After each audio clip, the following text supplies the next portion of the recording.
किसी जंगल में बहुत सारे पक्षी रहते थे। वो सब बहुत हंसी खुशी का जीवन बिता रहे थे। उन्हीं पक्षियों में एक लक्ष्मी चिड़िया भी थी। वो चिड़िया इन दिनों अपनी बहन के पास दूसरे जंगल में गई हुई थी।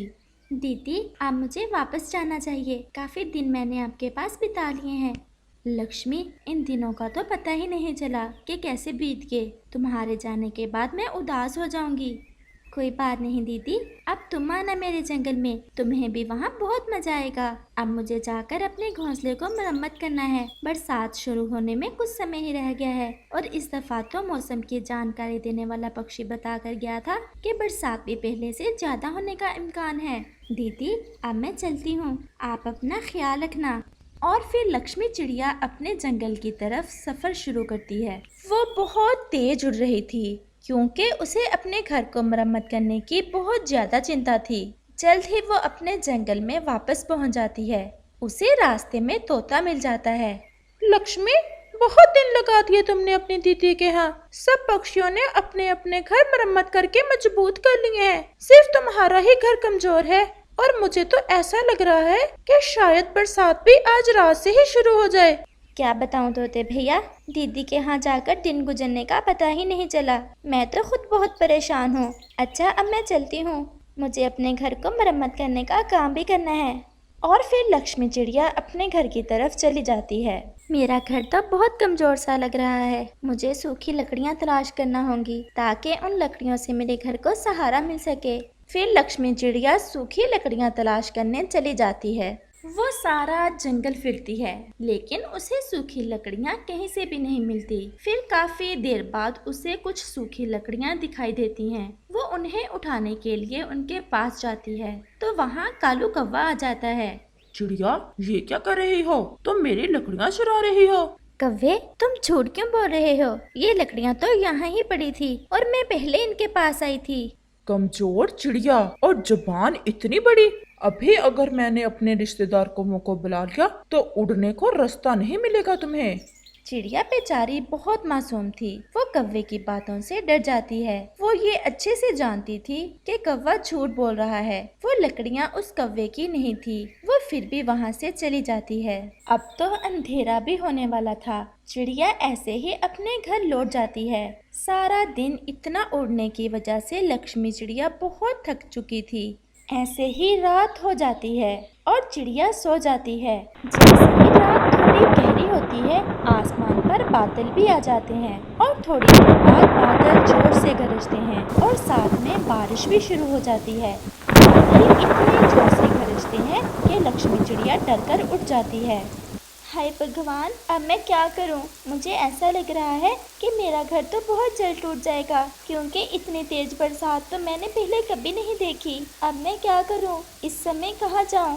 लक्ष्मी चिड़िया ऐसे सोच रही थी कि उसका घर जोर जोर से हिलने लग जाता है। मुझे घर से बाहर निकल जाना चाहिए, कहीं ऐसा ना हो कि घर गिर जाए और मैं इसके अंदर ही दब जाऊं। फिर लक्ष्मी चिड़िया घर से बाहर निकल जाती है। लक्ष्मी चिड़िया अभी घर से बाहर निकली ही थी कि उसका घर टूटकर नीचे गिर जाता है। अब चिड़िया को समझ नहीं आ रहा था कि वो कहाँ जाए। वो वहाँ से तोते के घर की तरफ जाती है और जाकर तोते के दरवाजे पर दस्तक देती है, लेकिन तोता दरवाजा नहीं खोलता। उसे भी शायद पता था कि इस समय कोई पक्षी आश्रय ढूंढने के लिए दरवाजे पर दस्तक दे रहा है। 2-4 बार दस्तक देने के बाद चिड़िया बुलबुल के घर की तरफ जाती है, लेकिन बुलबुल भी दरवाजा नहीं खोलती। चिड़िया थक हार कर एक पेड़ के नीचे बैठ जाती है। वो सारी रात उसी पेड़ के नीचे बैठी भीगती रहती है। फिर ऐसे ही सुबह हो जाती है। सारी रात बारिश में भीगने की वजह से चिड़िया को ठंड लग जाती है। बारिश थी कि रुकने का नाम नहीं ले रही थी। चिड़िया वहाँ से उल्लू वैद्य के पास जाती है। चिड़िया, तुम्हें तो बहुत ज्यादा ठंड लग चुकी है। उल्लू जी, मैं सारी रात बारिश में भीगती रही हूँ। वह इस साल मैं अपने घर को मरम्मत नहीं कर पाई थी, जिस कारण मेरा घर टूट गया और मैं सारी रात बारिश में भीगती रह गई।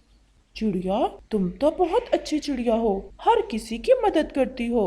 फिर तुम्हारी किसी पक्षी ने भी मदद नहीं की? वैद्य जी, मैं गई थी सब पक्षियों के यहाँ, लेकिन किसी ने भी दरवाजा ही नहीं खोला। चिड़िया, ये मेरे शिक्षक जी ने मुझे पानी दिया था। इसमें से मैं तुम्हें थोड़ा सा दे देता हूँ। तुम इसे जिस भी फल वाले पेड़ पर डालोगी, उस पेड़ का एक फल बड़ा हो जाएगा और फिर उस फल को तुम अपना घर बना लेना। वो घर बहुत सुरक्षित होगा। कैसा भी बड़ा तूफान हो, वो तुम्हारी रक्षा करेगा। आपका बहुत बहुत धन्यवाद वैद जी। और फिर लक्ष्मी चिड़िया वो पानी लेकर चली जाती है और चिड़िया वो पानी एक माल्टे के पेड़ पर डाल देती है। देखते ही देखते माल्टे के पेड़ का एक फल बहुत बड़ा हो जाता है। वो चिड़िया उस बड़े माल्टे को अपना घर बना लेती है। बरसात बहुत जोरों से हो रही थी।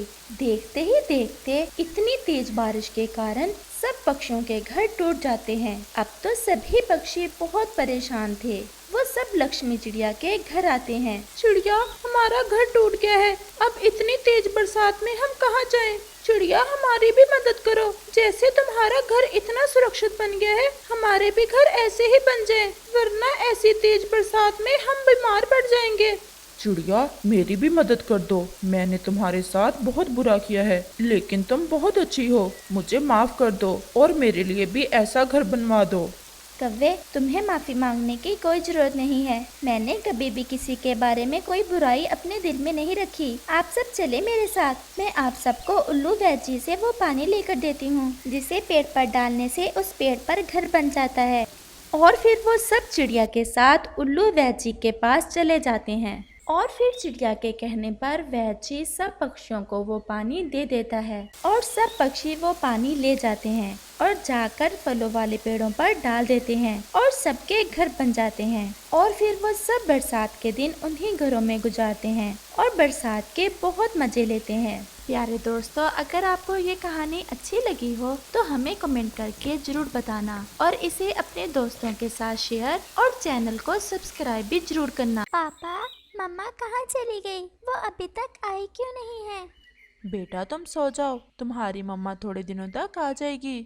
लेकिन पापा, मम्मा पहले तो कभी मुझे अकेला छोड़कर नहीं गई, फिर आज क्यों चली गई?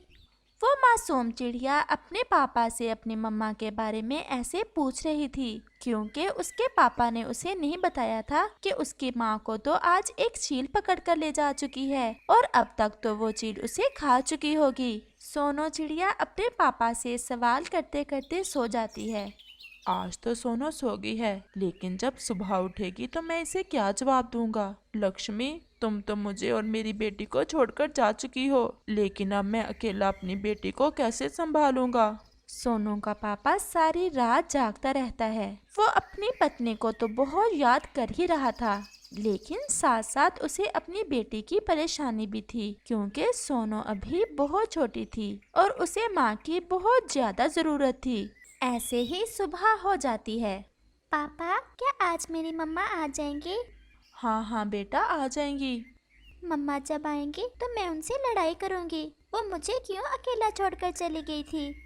बेटा, क्या मैं तुम्हारा प्यार नहीं करता जो तुम अपनी माँ को इतना याद कर रही हो? पापा, आप प्यार तो करते हैं, लेकिन मम्मा के बिना मुझे ये घोंसला अच्छा नहीं लगता। अच्छा, तुम बैठो, मैं तुम्हारे लिए भोजन लेकर आता हूँ। और फिर सोनू का पापा सोनू के लिए भोजन लेने चला जाता है। जब मानो चिड़ा नदी के पास जाता है तो उसे वहाँ तोता मिल जाता है। यार, तुम्हारी पत्नी का सुनकर बहुत अफसोस हुआ। लक्ष्मी बहुत अच्छी चिड़िया थी। मुश्किल समय में वो हर किसी के काम आ जाती थी। हाँ यार, लेकिन भगवान को जो स्वीकृत होता है वही होता है। सोनू तो बहुत याद कर रही होगी अपनी मम्मा को। वो तो हर समय अपनी माँ के साथ ही रहती थी। हाँ, याद तो कर रही है, लेकिन मैंने अभी उसे ये नहीं बताया कि उसकी माँ ये दुनिया ही छोड़कर चली गई है। ये सब बर्दाश्त करना उसके लिए बहुत मुश्किल होगा। तुम उसे बता दो, समय के साथ साथ उसे सब्र भी आ जाएगा। वैसे मानो, मैं तुम्हें एक मशवरा दूं। कौन सा मशवरा? तुम दूसरी शादी कर लो, ऐसे तुम्हारे घर को संभालने वाली भी आ जाएगी और सोनू को उसकी माँ भी मिल जाएगी। मुझे पता है ये तुम्हारे लिए मुश्किल होगा, लेकिन किसी के जाने से जिंदगी रुक नहीं जाती। हमें कोई ना कोई आसरा ढूंढना पड़ता है। हाँ तोते, वैसे कह तो तुम ठीक रहे हो, मैं भी इतनी जिम्मेदारी अकेला नहीं उठा सकता। भोजन की खोज में भी जाना होता है और सोनू का ध्यान भी रखना होता है। मेरी नजर में एक चिड़िया है, वो भी विधवा है, उसकी भी एक बेटी है। तुम कहो तो मैं तुम्हें उससे मिलवा सकता हूँ। हाँ तोते, अगर तुम कहते हो तो मिल लेता हूँ। और फिर तोता मानो चिड़े की शादी उस चिड़िया से करवा देता है। शाम को मानो चिड़ा अपनी नई दुल्हन और बेटी को लेकर घर आ जाता है। पापा, ये आंटी कौन है? बेटा, ये तुम्हारी नई माँ है। आज से ये हमारे साथ ही रहेगी और तुम्हारा ख्याल रखेगी, और ये तुम्हारी बहन है। नहीं, ये मेरी मम्मा नहीं है। मेरी मम्मा का नाम तो लक्ष्मी है। आप ये किसे उठा कर ले आए हैं? बेटा, अब मैं तुमसे और ज्यादा झूठ नहीं बोल सकता। तुम्हारी माँ को कल एक चील ने खा लिया था। अब वो कभी हमारे पास नहीं आएगी। अब यही तुम्हारी मम्मा है। ये भी तुम्हारा ऐसे ही प्यार करेगी जैसे तुम्हारी मम्मा करती थी। मेरी मम्मा जैसा कोई नहीं हो सकता। आप झूठ बोल रहे हो। आपने ही मेरी मम्मा को घर से निकाला होगा इस नई आंटी को घर में लाने के लिए। चुप करो, बड़ी जुबान चलती है तुम्हारी। अब अगर बोली तो एक लगाऊंगी। ये तुम कैसे बात कर रही हो? आप तो इसे सर पर चढ़ा रहे हैं प्यार से बात करके। चलो आराम से सो, नहीं तो लगाऊंगी एक। सोनो, वैसे तुम्हारी नई मम्मा ठीक ही कह रही हैं। मैं भी तुमसे प्यार करता हूँ, फिर भी तुम अपनी माँ को ही याद किए जा रही हो। सोनो सहम कर बैठ जाती है। फिर रात गहरी हो जाती है। सोनू का पापा, उसकी नई मम्मा और नई मम्मा की बेटी बबली चिड़िया सो जाते हैं, लेकिन सोनो सारी रात जागती रहती है और अपनी मम्मा को याद करती रहती है। और फिर रात के आखिरी पहर उसकी भी आंख लग जाती है। अगली सुबह जब सोनो चिड़िया की आंख खुलती है तो उसका पापा घोंसले में नहीं था। वो शायद भोजन की खोज में गया था, जबकि उसकी नई मम्मा और उसकी बेटी सो रहे थे। सोनो को बहुत प्यास लगी हुई थी। वो डरते डरते अपनी नई मम्मा को जगाती है। आंटी, आंटी, मुझे प्यास लगी है, मुझे पानी पीना है। सोनो की सौतेली मम्मा गुस्से से उठती है। क्या आंटी आंटी लगा रखा है? दिख नहीं रहा मैं और मेरी बेटी सो रहे हैं। वो आंटी, मुझे प्यास लगी थी। तो मैं क्या करूं? जाओ और जाकर पानी पी आओ। अब तुम इतनी भी छोटी नहीं हो जो पानी ना पी के आ सको। ऐसा कहकर उसकी सौतेली मम्मा फिर से सो जाती है। सोनो को प्यास बहुत ज्यादा लगी हुई थी। वो थोड़ा थोड़ा उड़ना जानती थी। वो खुद में हिम्मत पैदा करती है और उड़कर नदी की तरफ चली जाती है। वो नदी पर जाकर पानी पी लेती है और वहीं एक पेड़ के नीचे बैठ जाती है।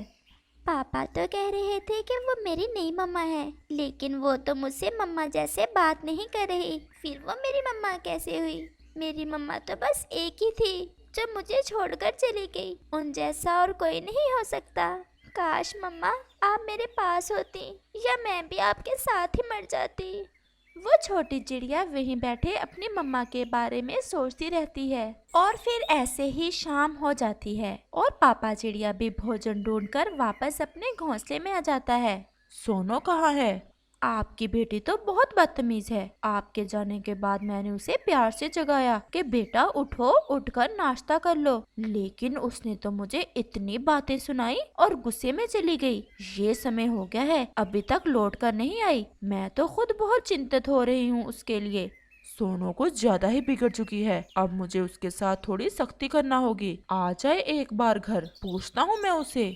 सोनो की सौतेली मम्मा उसके पापा से उसके खिलाफ झूठी बातें करके बहुत खुश हो रही थी। और फिर सोनो भी घर आ जाती है।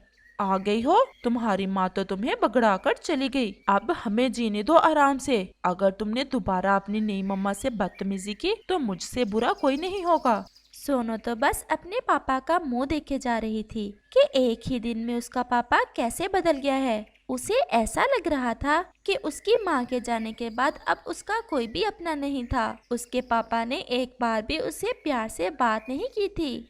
फिर उसका पापा, उसकी नई मम्मा और उसकी नई मम्मा की बेटी भोजन खाकर आराम से सो जाते हैं। और सोनो बस अपने दिल में एक ही प्रार्थना कर रही थी, प्लीज भगवान, किसी की भी माँ को अपने पास ना लेकर जाना, क्योंकि माँ जैसा प्यार कोई नहीं कर सकता। प्यारे दोस्तों, अगर आपको ये कहानी अच्छी लगी हो तो हमें कमेंट करके ज़रूर बताना।